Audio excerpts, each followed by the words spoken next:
বার্ষিক শতকরা সরল সুদের হার কত হলে কোনো টাকা 4 বছরের সুদ আসলের 8/25 অংশ হবে?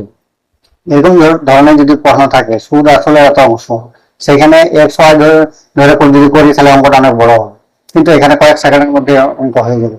এখানে সুদের হার বার করতে বলছি, সুদের হার অর্থাৎ আর সমান বার করতে বলছে। আর আমরা সূত্র জানি, 8 সমান আই ইন্টু 100 বাই পিটি। এখানে আই হচ্ছে সুদ, হচ্ছে সুদ আসলের কত অংশ। তাহলে আমরা এখানে ধরে নিচ্ছি আসল 1, তাহলে সুদ হবে 8/25 ইন্টু 100 বাই টি আছে, এখানে 4 বছর দেওয়া আছে, 4 বছর। এখানে 25কে আমরা কেটে দিলাম, 100 4 4 4 কেটে দিল, তাহলে এখানে রইল 8%। এখানে কারেক্ট অ্যান্সার 1%। কয়েক সেকেন্ডে এই অঙ্কটা হয়ে গেল। এই ধরনের অঙ্ক বেশি মাথা ঘামানোর দরকার নেই, এই সূত্র দিয়ে আর সুদ আসলে অঙ্ক থাকলে এক আর এই অংশটা ধরে দিয়ে করলে কয়েক সেকেন্ডের মধ্যে হয়ে যাবে।